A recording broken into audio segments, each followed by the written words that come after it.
Hello, I'm Anthony James, and welcome to my review of Episode 1, Season 3, Star Trek Discovery. Now, I haven't been on YouTube for very long, so I didn't get a chance to give you my thoughts on Season 1 and 2. I absolutely love them.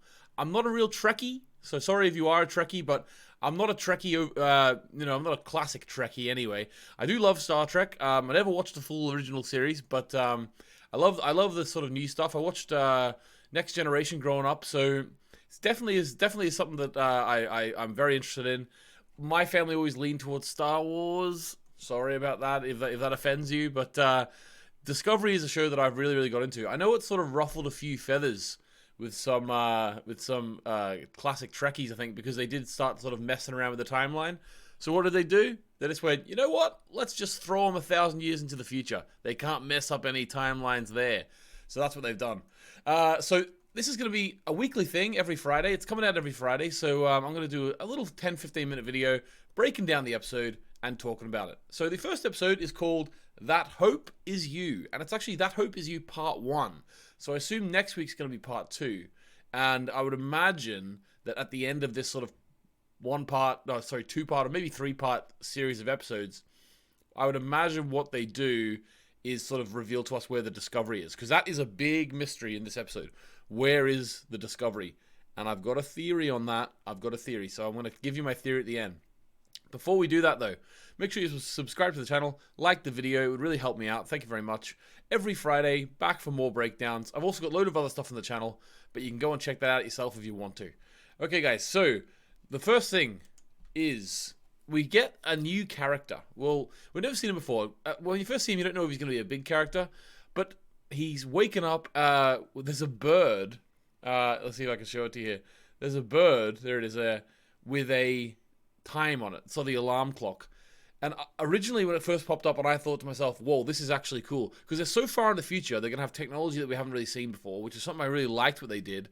They did show advanced technology, which was great. Because, it's, you'd imagine like moving 1,000 years into the future, they were going to have to improve it in some way.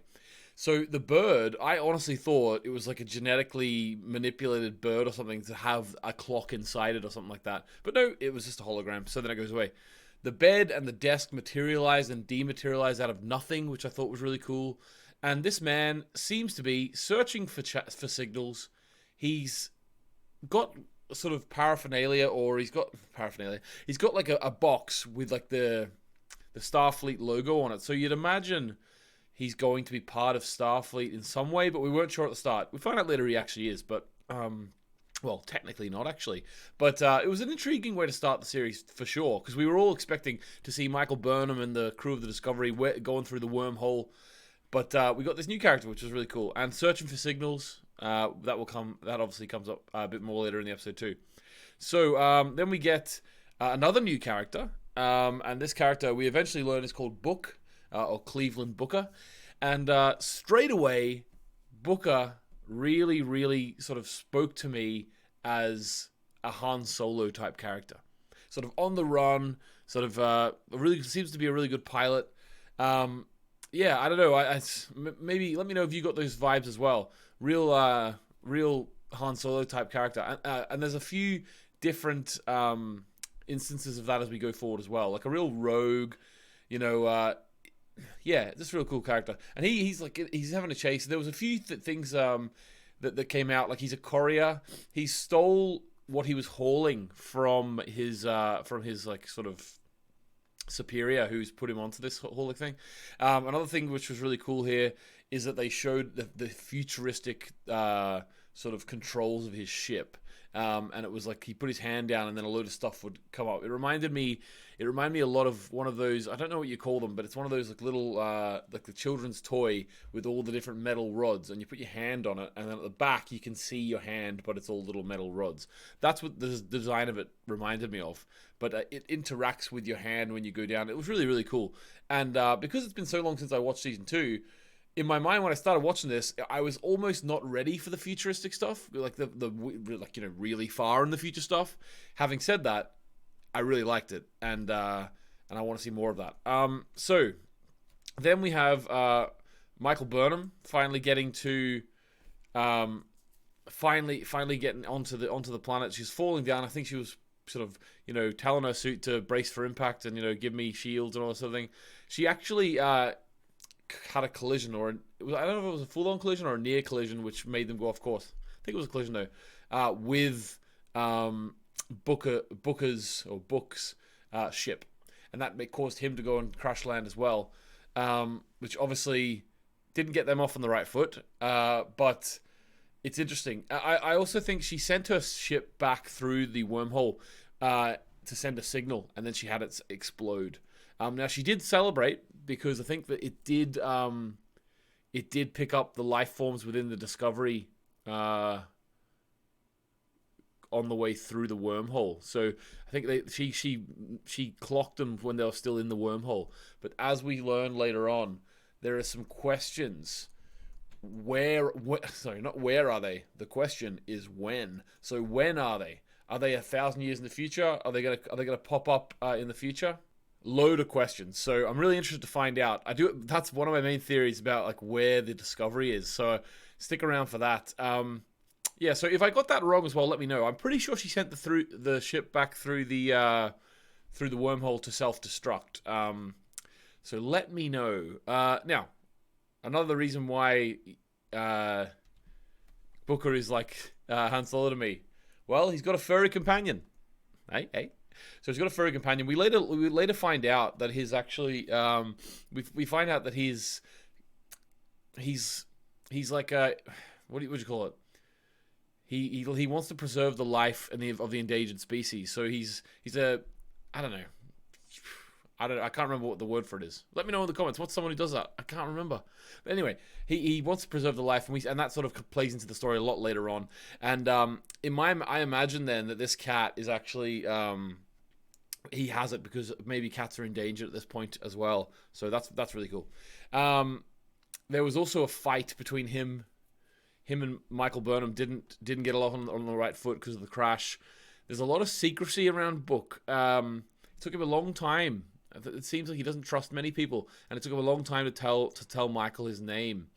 So I'm interested to see how their relationship grows, because by the end of the episode, it does seem like they're getting better and closer, and it seems like he might be a companion for the rest of the season. So I like his introduction. I like his character. I think there's a lot of potential there, especially as we find out later his abilities. So we'll talk about that when we get there. Then Michael and Book walk to a city. I can't remember the name of the city. Again, this will all come as we watch as I watch through the series, but it's my initial reaction. So I'm not going to catch the name of everyone, and I'm not going to catch the name of every city. But anyway, so Michael learns on this way that the Federation actually no longer exists. So the Federal, in any meaningful form. There's still some skeleton ships and still some, one or two people sort of still acting as if it's around, but it's for all intents and purposes gone.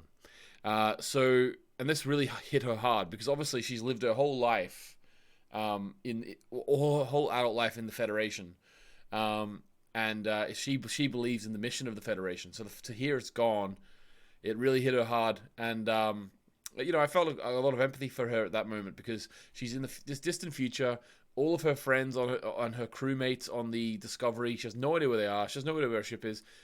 All she has is herself at this point, and now she's learnt that the ideals that she believed her whole life are no longer around. So I really felt for her in this moment. I did, but I think there's going to be some sort of. I don't think the time manipulation is over in this show. I'll just say that. You don't say something happened 120 years ago if you're not going to be able to fix it or something like that. Anyway, maybe not. Maybe they'll build the Starfleet anew. Maybe they'll build the Federation anew. So then they go and they get to the city, and they sneak her in by sort of claiming that she has some antiques, because obviously the guns and the stuff that she has from 1,000 years ago looks very old and very antique. So they get her in that way, and Book was actually. He double crosses her. He gets her to walk into where she thinks is like a trader or something, but it's actually the vault. So they think she's trying to rob the vault. And I did not expect this twist, like this little turn in the character to come this early. But I liked that it did, because it shows that Book is sort of the mission that he's on. Well, at this point, it showed him as a bit of a scumbag. But actually, knowing the mission he's on now and what he wants to do and what he cares about, it actually means, it makes me really respect him, because he's like, no, I know what I need to do. I'm going to make sure I do it. I'm not going to let this random woman I just met stop me doing it. I'm here to save these animals. So really, really made me actually respect him. At the same time, he didn't really have to double cross her like that. Like, it was pretty scummy, but as I say, Han Solo as well. I'm viewing him like a Han Solo. That's how I view him. So he's a bit of a sort of anti-hero, I suppose. Yeah. And then then Michael Burnham got interrogated then, and that was really, really interesting. The acting in that scene was great. Whenever she started it was like a truth serum, like it was a spray in her face, but it made her go real crazy and wide-eyed, and really good acting. I actually really enjoyed that. I laughed a couple of times at that. So yeah, really, really good. I wonder if we'll see anything like that again in the terms of the truth serum. Maybe that's like a Chekhov's truth serum. Maybe later in the series they're gonna use the truth spray in some really important moment where they need to know something. Because sometimes like they lay these little clues or these little things at the start of the season, so when they come back later they're not a new thing. So that might be that one of those. So they escape. She sort of forgives Book because she realizes that she sort of has to work with him to get out, because they're all against them. So they start like phasing and teleporting sort of short distances in this portable teleporter, and it's really, really cool how they keep jumping, and then they're sort of tracking them, and they get them, and then they jump again, they track them, and there's just like this really awesome chase scene where they just keep jumping and jumping. Eventually, the way they get away from them is Book grabs Michael, they jump off the edge of a cliff, and then they teleport into water because they can't track them through water. I love the little line from Book as well. He says, you're gonna be mad at me for this, and then they jump. Then he grabs her and jumps off a cliff. Yeah, I would be mad too, but it's the only way they can get away. After that happens, we then get a really cool reveal that Book has this special ability where he can sort of commune with nature, and he makes a plant grow up which he uses to heal Michael. This character keeps surprising me. This was a really good introduction to a new character. Really good introduction, because there's so much special abilities, bit of a rogue. He wants to save the animals. It's really, really cool. Then we get a scene where they are trying to contact the Discovery.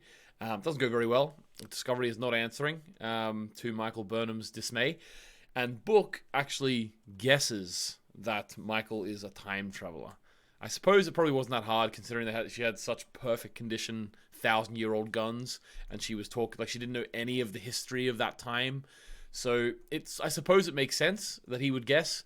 It just also shows you that he's very clever, though. He's a really smart character. Like, he knew before she had to tell him, which is pretty cool.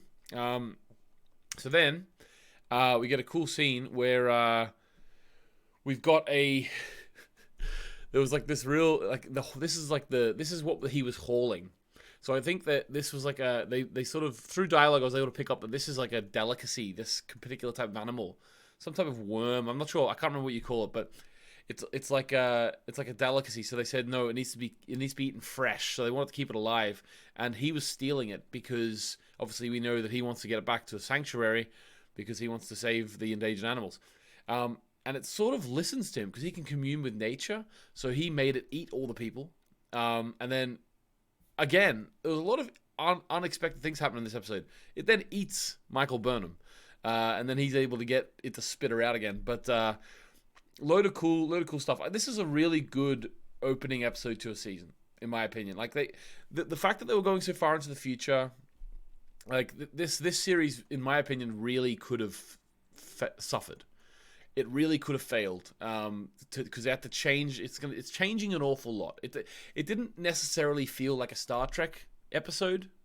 At the same time, it did. Like going down to a planet, spending time with learning new. It did feel like a Star Trek episode, but it was different, very, very different to the previous two seasons. Because obviously we didn't have the Discovery, we didn't have the crew. There was none of that sort of admiral on the ship, a captain on the deck. There was no sort of. like Star Trek always has the callbacks to, like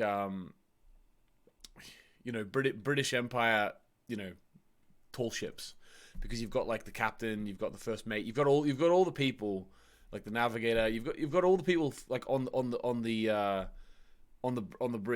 bridge. So this didn't have any of those aspects of Star Trek, but it was still a very very strong opening to the series, in my opinion. I think I caught that the animal's name was Molly, which is really cool. Don't know why, but again, I will say, I know this one isn't furry, but definitely Chewbacca vibes going on here in terms of his relationship with it. Definitely, I can imagine Chewie, like, yeah, like for example, like Chewie with the Porgs. I know that's, come on, I'm gonna talk about the Last Jedi here. I don't want to hate in the comments, but like Chewie, like he's go to eat one, and then he saw one, he's like, oh no, I'm not gonna eat that. So definitely a bit of a Chewie vibe to this animal, definitely. Okay, so then we get to see the Sanctuary, and the Sanctuary is a lovely planet with. So I like it. Sort of reminded me of the video game No Man's Sky. This planet, like just like different colors for different, like, just looked like Earth. Just different colors for things, but yeah, I liked it, and I liked sort of seeing Book's home. I suppose it's not really his home, but it's it's a sanctuary where he lives and where he takes the animals to. I enjoyed seeing his sort of a bit more of his backstory this early in the season. So they really are portraying this character as this is a main character moving forward, in my opinion. So really, really good. So yeah, they managed to just get there in time for the mating season. So that's probably another reason why he was really mad at Michael at the start of the episode, because she potentially, when she crashed into his ship, she potentially stopped him being able to get this animal for mating season, because the schedule was so tight. So then Book then says, well, I've got someone who maybe can find the Discovery for you, and he takes her up to an old sort of mostly abandoned Federation ship. And this man, who we found at the start, we find out his name is Aditya Sahil. Aditya? I think it's Aditya Sahil, yeah. And he was really... He was really touching, this scene. Like, he was really, he was there for 40 years, he says. He's never actually been properly commissioned as a Starfleet member or a Federation employee, but he still does the job because he was hoping that someone like Michael Burnham would come, and she did, and she commissioned him then to be sort of to be a worker for her. So now he was able to put the flag up, which he has always wanted to do.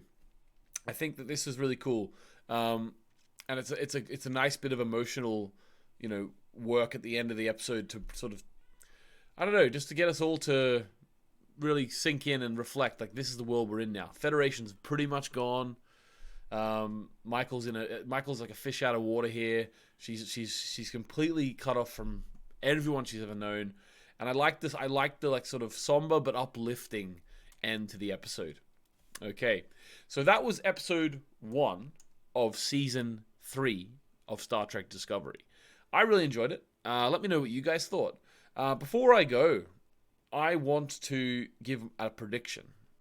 I think that when they talked about when the ship could come through the wormhole, now this is probably could be completely wrong, but it's a sort of a question that I want to pose.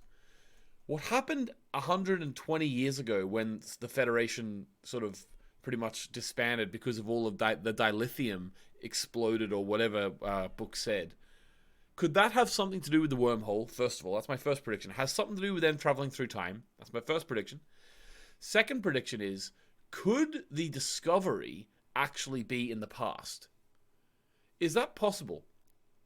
Probably not. But the fact that, like, I know Michael went into the wormhole first and then the Discovery went through. But is it possible for them both to turn up at different times? If Michael went through first, could the Discovery come out earlier? That's interesting. Maybe they'll do something like that. So that's my prediction. Okay. So probably going to be completely wrong, but that's where I'm thinking at the minute. All right. Thanks very much for watching. I'm going to be back here every Friday to talk about the episodes. I'm going to go through it, and I've sort of done it. I've analyzed that and reviewed it as I've gone through. It's not going to be a 100% just retelling of what happened in the episode, but I like the idea of going through it and reacting to it like that. Let me know what you think. Every Friday. I'll try and get it out on Friday because that's the day the episode comes out. You know, it might be early Saturday one time, but I'll try and be out as often as possible every Friday. Make sure you subscribe to the channel if you want to see that every week. I've got plenty of other stuff on the channel as well, so check that out. Give the video a like. That would mean a lot to me. Apart from that, catch you later.